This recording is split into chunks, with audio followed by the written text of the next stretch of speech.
I came to this museum. It's for Marine American Museum. It's a U.S. Marine American Museum. So I'm going inside. I'll show you so many things. Okay. So this is the museum, and I'm going in so that we see some of the places and some of the best things they have on the U.S. Marine. It is on the entrance, guys. The U.S. Marine Museum entrance. You can, hey, my call to come to the sea, come sail with me. So I am in the museum and I've been given this gadget. You'll be given from the other front desk, and then after that you point on the object. You just point on the something like this, and then it tells you, it gives you, you listen, it gives you the story of everything. So I'm going to explain to you as we go. Let's check this out. This is the ship that Americans made, and this is what they were fighting with in 1940s, in 1900 years ago. So we have people here, men and women. The old servicemen are the ones who try to explain everything that goes on here. I'm on the top of the ship, and right now it's just located on the ocean. There are several areas I want to take you through, guys. Stay here, make sure you watch everything, and I'll take you through. It's quite an amazing story that you're about to hear. My name is Arnest. Make sure you subscribe, guys. Subscribe. It's an easy thing. You'll see many aircrafts, many things. I have this gadget that helps me to listen to I just point to every aircraft, and then it tells me everything that was happened. There's people who listen. It's a very technological, nice thing, and it's a very prominent thing that they have done. I'll show you most of the things. I have so many videos. I don't know what to do, but I'll share everything. So I'm listening to the story of this aircraft.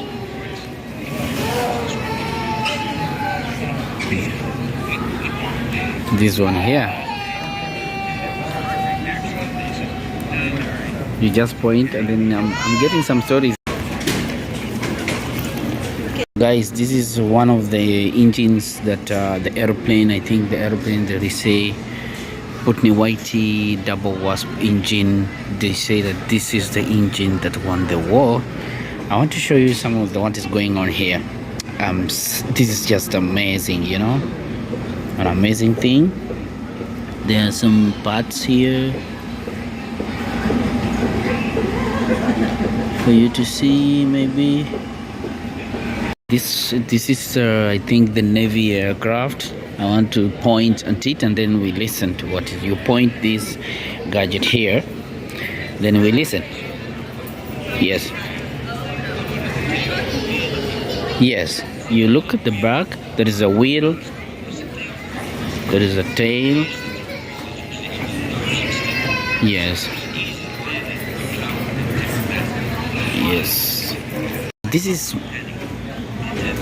This is Marine VF25.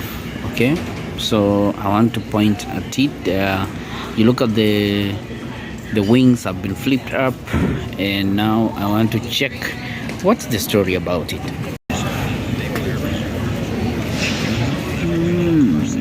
Nice.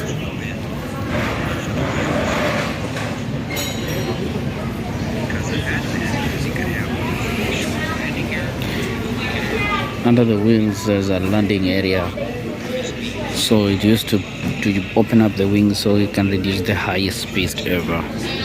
So this is a carriers, past and the present, the US Navy first aircraft carrier, home ported. Let me show you some. This is the jet shop. You can buy some clothes here. I think I can buy something. Let me see if there is. And then there is a cafe this side. So there are a few medals here you can buy for yourself, take home. And look at this. There's something I need to show you here. It's a bosun's whistle. This is a whistle.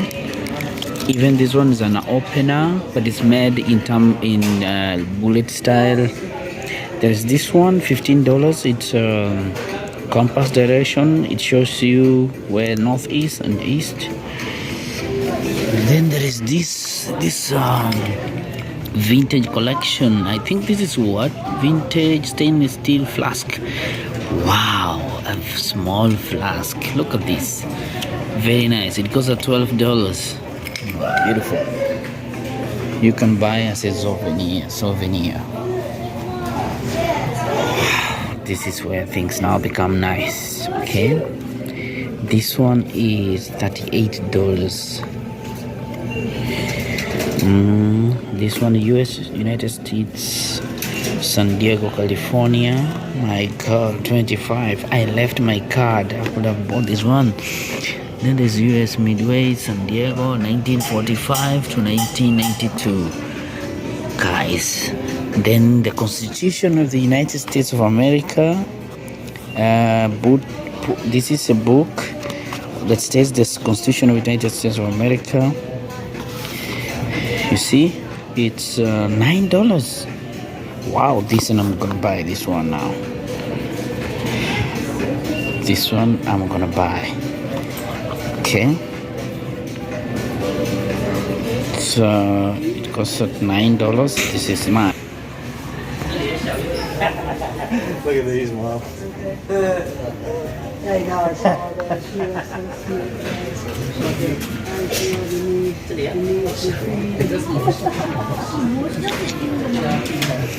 So, ladies and gentlemen, the ship that we are now on, that American used to fight, it's now made in a souvenir. It's called aircraft carrier, and this is how it looks like. Now, this is where we are moving on, and it really was very nice for them to make some landing on the sea so they can fight their enemy very well. This is how it looks like, and this is the ship that we are touring now.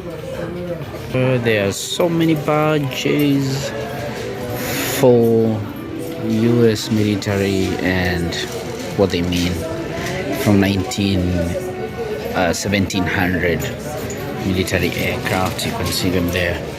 The shop is so big. We still have so many places to visit, guys. Just stay hang on, subscribe if it's you. Thank you. These are the guys who was taking over the ship from S2 Division Food Service. So we want to see what was going on. Look at these guys. They're enjoying them. So we are touring this ship and to see what was here before when they were fighting for the United States. Okay. So we came from outside and now we are inside. Okay. This is very different from our ship. Okay. It's very different. This is on Sunday, the Midway Holy Hello flew one of our chaplains to every ship company so as he could conduct services. Then there's this guy here sitting.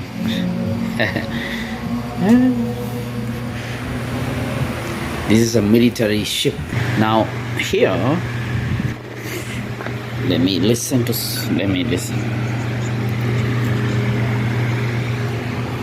This is a cafeteria just left for the war people. They used to.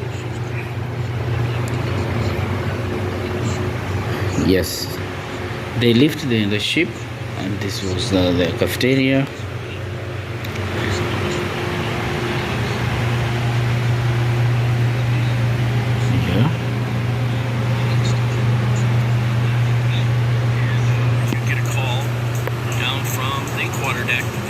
So-and-so is here for Ensign Ryan. Bring her down to the lounge and then on into dinner. The evening meal was a sit-down meal served by the stewards in their white jackets, and we would be in our dressing rooms. My name is Johnny. This is my galley. Inside the galley. These are baby gallons. I have beef stew. I want these completely full. I want 240 gallons beef stew right up to the top. Charlie was sometimes feeding 4,000 hungry 19-year-old guys. That makes for a lot of dishes.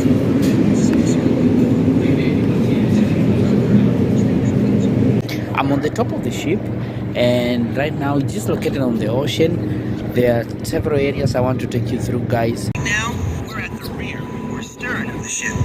This is where we land the planes, or as we say, recover them. It's pretty quiet here now, but when a carrier's on active duty, the flight deck is in constant motion. The air thunders with jets taking off and landing. Massive elevators move planes up and down from the hangar deck, and the wind is usually howling at about 35 miles an hour. The noise is so deafening, the crew has to communicate with hand signals. It's definitely one of the most exciting and dangerous places to work. The danger isn't plane crashes or explosions. It's not paying attention.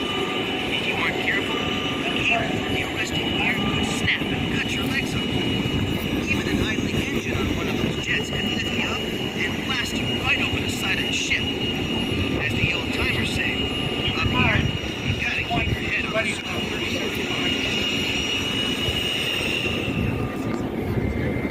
Coming across the back of the ship. That hook's going to be 12 feet off the deck. Exactly 12 feet. Flying everything perfectly, that hook will stay at an 18-inch square pattern. The F-14 Tomcat was one of the Navy's fighter jets in the first Gulf War in 1990. So this is another plane that this guy is explaining on this small gadget that I showed you. 61 Gatling gun mounted inside. Navy Flight Officer Jack Inch once had the job of helping to test the Tomcat after some engine maintenance had been performed. Easy, eh? One of the procedures is that you go out for a high-speed run, and this is right off the California coast over the water. You push it up to Mach 1, which is the speed of sound. This you don't feel the sensation of speed, much like you're flying in a airliner, right? You know, you're flying along. This one is a you've got very the window, different you don't get any sensation of aircraft. flying fast. So we were on the last of this Very run. different. All of a sudden, one of the engines stalled, which means that it essentially shut itself down, and suddenly you're standing in front of helicopter history. Our collection has all the helicopters ever flown off an American aircraft carrier. This early Sikorsky H-03S with a canvas cover was nicknamed the Dragonfly. This is the information for this aircraft, looking like a box. Inagaa kisanduku fulani. It looks like a certain box. And then we have these helicopters. Looks like a box, you see? This is the explanation for this. It's very nice. This small gadget, only this small gadget is the one speaking, you know? Tells you everything that you need. Now, I need to go inside this one.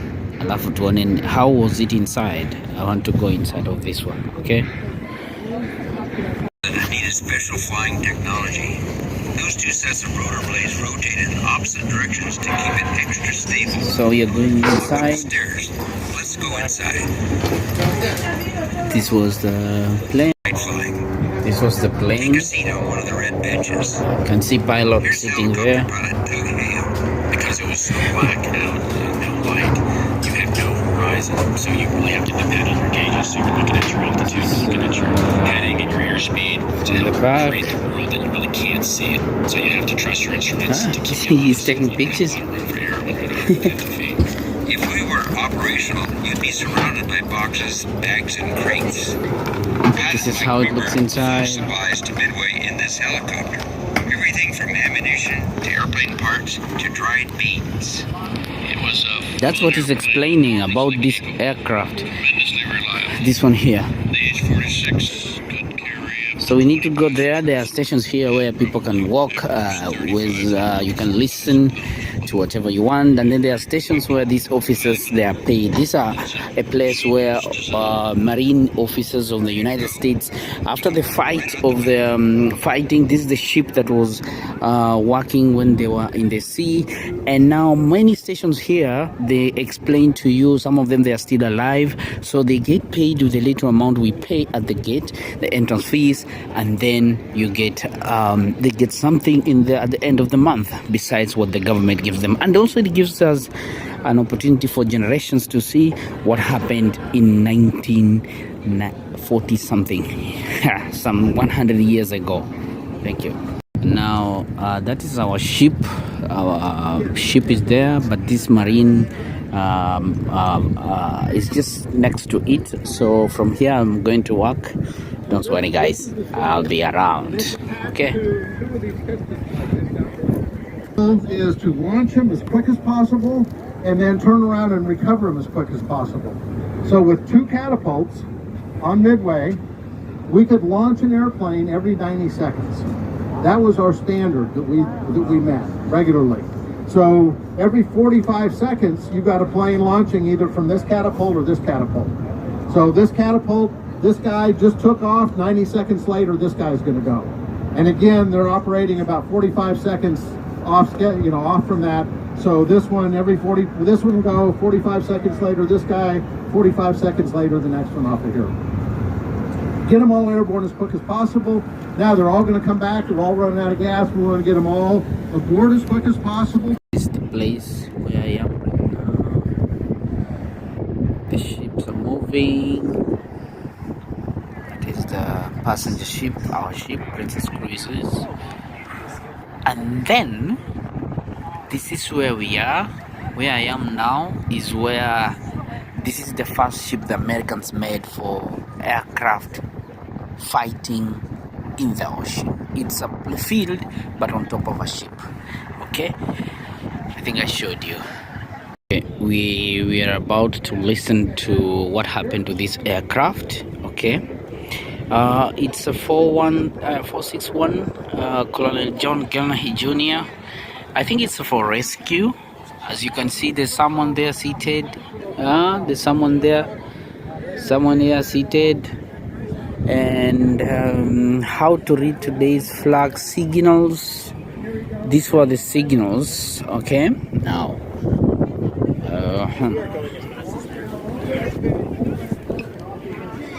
this is a famous naval aviator, Marine aviator, future astronaut Senator John H. Glenn Jr. flew a reconnaissance version of the F-8 Crusader on a record-setting supersonic transcontinental flight on 16th of July 1957. Okay, I don't want to explain a lot of things, but let's see.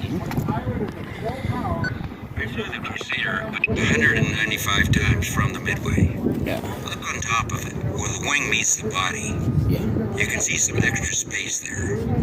Yes. When the Crusader is taking off for landing, its wing can be raised to provide more lift at slow speeds. Wow. Here's pilot David Cowles, who also flew the Crusader and had some close calls. I did not have full flying speed when I got off the catapult. That was understalled. That's not good. So I had to really walk my rudders trying to keep the wings low. But at one point I realized I'm not going to stop it, it's going to keep rolling, so I ejected. And slap, I hit the water. I really hit the water very hard. It almost knocked me out. And you look back, and the aircraft carrier coming right at you. You don't want to see that. They turned, they missed me. And helicopter. I always have a helicopter, and this is why. The rescue swimmer in the helicopter jumped in the water and literally saved my life.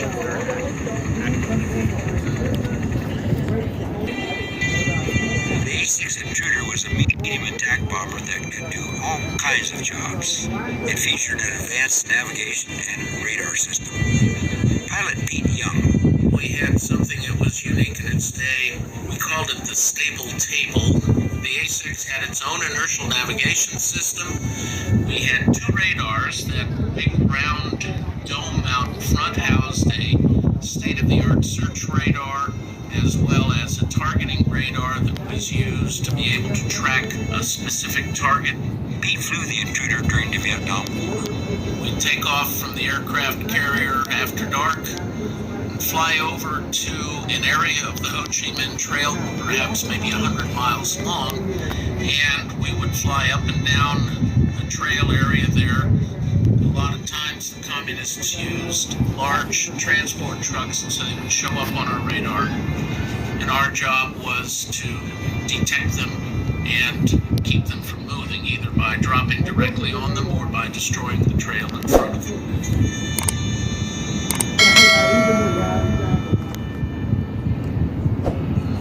The cockpit for pilot Mobile's name.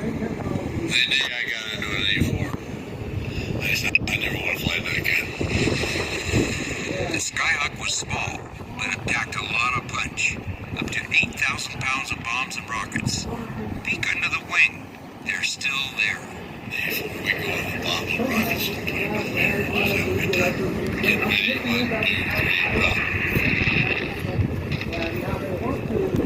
the wing is Moe's black and yellow squadron insignia. Oh, the stripe that goes the wrong way. That developed in my squadron. We know that the stripe goes the wrong way, so we call it the bastard black ice. Moe flew the A-Force during the Vietnam War, and it was a heavy responsibility. On only a couple of occasions I dropped A-top, and I didn't like that. That's how you really get that well for that. And it seemed to me like it was a nasty thing to do. Before and after bombing strikes. Walk to either side of the airplane where the number 612 is painted. Look under the belly. You'll see something hanging down. It's part of the camera mechanism. A crystal. Part of your reputation as a fighter pilot is built on well, you can fly an aircraft in combat. That's where you find out whether you're really good or really bad, and if you're bad, you gotta improve real quick. One of the first carrier jet fighters was this black and red F-9F Panther. Royce Williams flew it in the Korean War. I took off to intercept some inbound bogies, like the enemy aircraft. One of them went to the left and two to the right, and they came on back shooting at me. They would come after me, and then I would avoid, and they would overshoot and zoom out, and as I'd get rid of one, another would be there. Well, this continued for probably about 40 minutes, when I noticed in my rearview mirror the line of another right there. I turned hard, but he hit me and shot a rail out of my controls, and I saw bullets above and below me.